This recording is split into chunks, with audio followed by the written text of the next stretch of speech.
Baiklah, sebelumnya, Assalamualaikum warahmatullahi wabarakatuh. Perkenalkan, nama saya Suraya Anissa dengan NIM 21042092. Pada kesempatan kali ini, saya ingin mempresentasikan hasil laporan kegiatan kuliah kerja nyata, kuliah kerja nyata atau KKL yang ada di Jakarta. Eh, Presentasi kali ini adalah untuk memenuhi tugas mata kuliah Sistem Informasi Manajemen dengan dosen pengampu yaitu Ibu Artadini Akmal. Eh, Judul laporan KKL saya yaitu mengenai peran Kementerian Sekretariat Negara Republik Indonesia dalam penerapan Sistem Informasi Manajemen di pelayanan publik.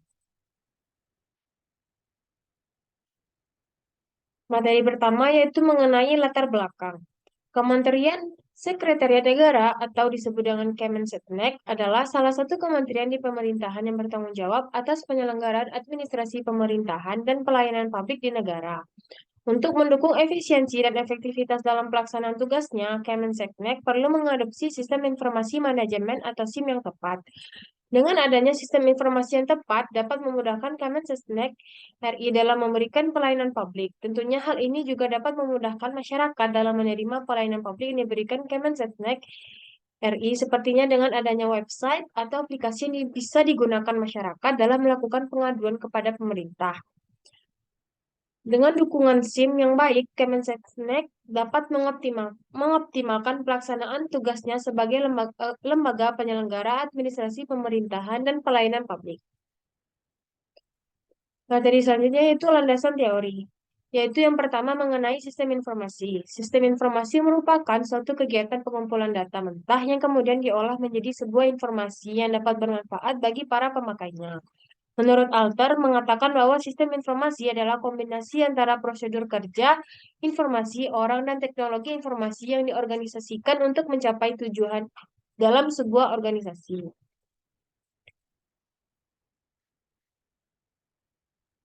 Selanjutnya yang kedua yaitu komponen sistem informasi.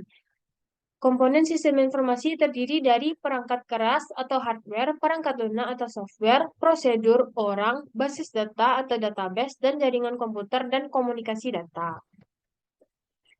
Yang ketiga yaitu sistem informasi manajemen atau SIM. Menurut Abdul Qadir mengatakan bahwa sistem informasi manajemen adalah sistem informasi yang digunakan untuk mendukung operasi, manajemen, dan pengambilan keputusan dalam sebuah organisasi.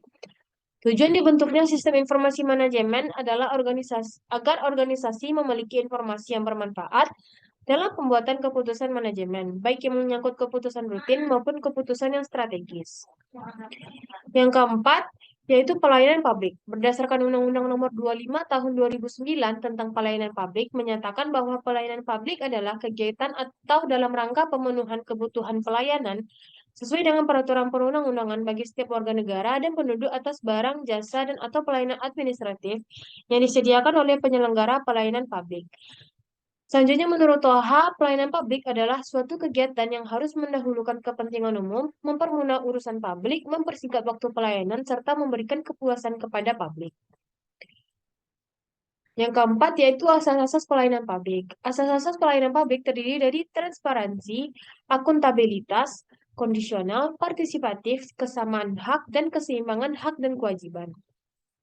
Yang kelima yaitu ada perangkat lunak dan pengguna atau resource. Perangkat lunak adalah perangkat yang berjalan pada sistem komputer dan memiliki instruksi, program, prosedur, pengontrol, pendukung, dan perintah. Sedangkan pengguna ialah pelanggan, tenaga penjualan, teknisi, pekerja kantoran, akuntan, atau penanggung jawab. Orang yang ahli dalam sistem informasi adalah orang yang membangun dan menjalankannya.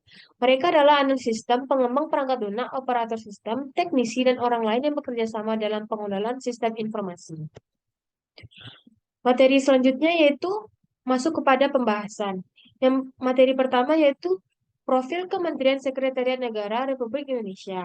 Kementerian Sekretariat Negara adalah kementerian yang dipimpin oleh Menteri Sekretaris Negara dan berkedudukan di bawah serta bertanggung jawab kepada Presiden. Sejak awal dibentuknya hingga sekarang, tugas Kementerian Sekretariat Negara pada umumnya adalah memberikan dukungan teknis, administrasi, dan analis kepada Presiden dan Wakil Presiden dalam menyelenggarakan kekuasaan negara.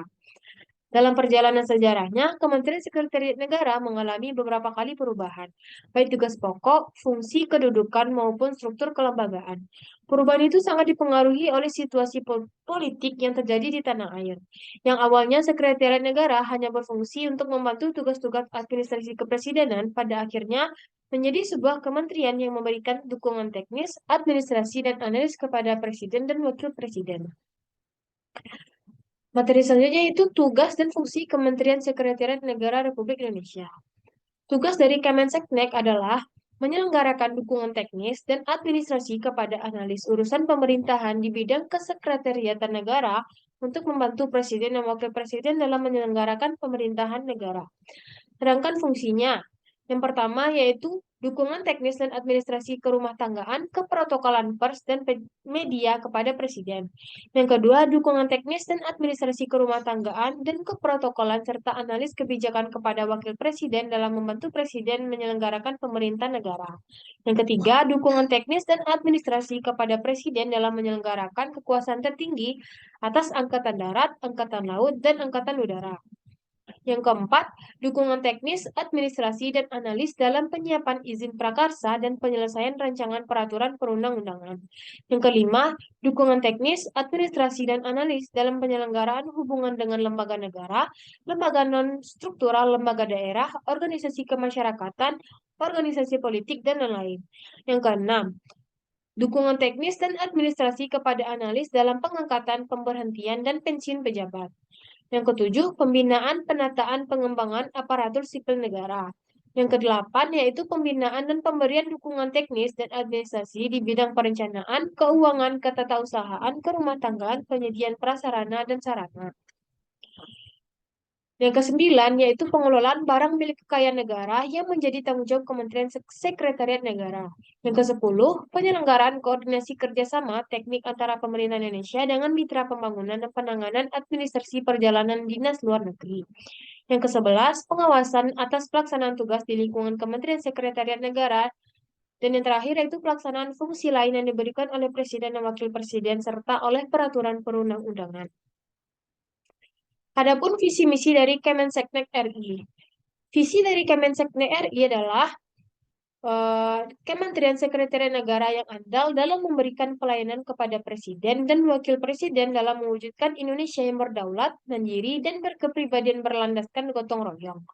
Sedangkan misinya yaitu yang pertama, memberikan dukungan teknis dan administrasi serta analis yang cepat, akurat, dan responsif kepada Presiden dan Wakil Presiden dalam pengambilan kebijakan penyelenggaraan pemerintah negara. Yang kedua yaitu memberikan pelayanan ke rumah tanggaan dan keprotokolan yang optimal kepada Presiden dan Wakil Presiden. Yang ketiga, memberikan dukungan teknis dan administrasi kepada Presiden dalam menyelenggarakan kekuasaan tertinggi atas Angkatan Darat, Angkatan Laut, dan Angkatan Udara. Yang keempat, menyelenggarakan pelayanan efektif dan efisien di bidang pengawasan, administrasi umum, informasi, dan hubungan kelembagaan. Dan yang terakhir yaitu meningkatkan kualitas sumber daya manusia dan prasarana Kementerian Sekretariat Negara. Materi yang selanjutnya yaitu sistem informasi manajemen bagi pelayanan publik. Sistem informasi manajemen atau SIM bagi pelayanan publik terdiri dari pengumpulan data, pengolahan dan analisis data, integrasi sistem, manajemen informasi, pelaporan, dan monitoring, dan pelayanan elektronik. Materi selanjutnya yaitu mengenai peran Kementerian Sekretariat Negara Republik Indonesia dalam penerapan sistem informasi manajemen atau SIM di pelayanan publik. Peran Kementerian Sekretariat Negara RI dalam penerapan sistem informasi manajemen atau SIM di pelayanan publik salah satunya ialah memberikan suatu layanan yang dikenal dengan layanan pengaduan masyarakat, yang dimana ditunjukkan kepada Presiden, Wakil Presiden atau Menteri Sekretaris Negara, seperti dengan mengakses email dumas@seknek.go.id yang merupakan salah satu tempat pengaduan masyarakat yang berbasis online atau elektronik. Pengaduan yang disampaikan tersebut dapat berisikan keluhan, pengaduan, sumbangan pikiran, gagasan, atau saran. Adapun juga pengembangan Big Data Analytics atau BDA melalui pembuatan aplikasi dashboard WhatsApp Dumas yang bertujuan untuk memudahkan pelayanan dan penyampaian informasi perkembangan penanganan pengaduan kepada pengadu. Dan juga aplikasi ini sangat berguna karena Dengan mengakses aplikasi tersebut, masyarakat bisa melakukan pengaduan eh, menjadi lebih mudah.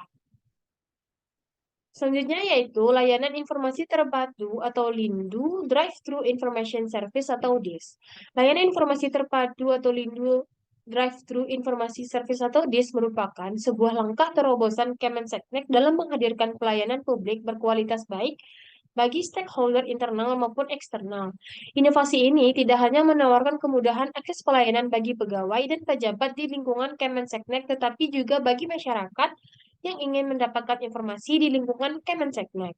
Ini merupakan cermin dari sikap dan perilaku aparat birokrasi yang memiliki kewajiban dan tanggung jawab untuk memberikan pelayanan yang prima dan profesional. Lindudis menggabungkan konsep Integrated Service System atau IS dan Drive-Thru Information System atau DIS. IS dalam Lindudis menunjukkan bahwa Lindudis dibangun dengan mengintegrasikan semua jenis pelayanan publik yang ada di Kemenseknek. Sedangkan DIS yang menjadi salah satu keunggulan dalam inovasi ini menitik beratkan pada penyediaan pelayanan informasi bagi setiap pengendara kendaraan motor maupun mobil.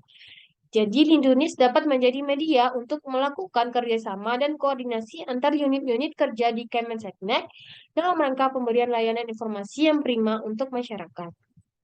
Berikut lampiran kegiatan KKL yang ada di Kemenseknek RI. Baiklah, sekian presentasi dari saya. Jika ada kata-kata saya yang salah, saya mohon maaf. Saya akhiri dengan Assalamualaikum warahmatullahi wabarakatuh.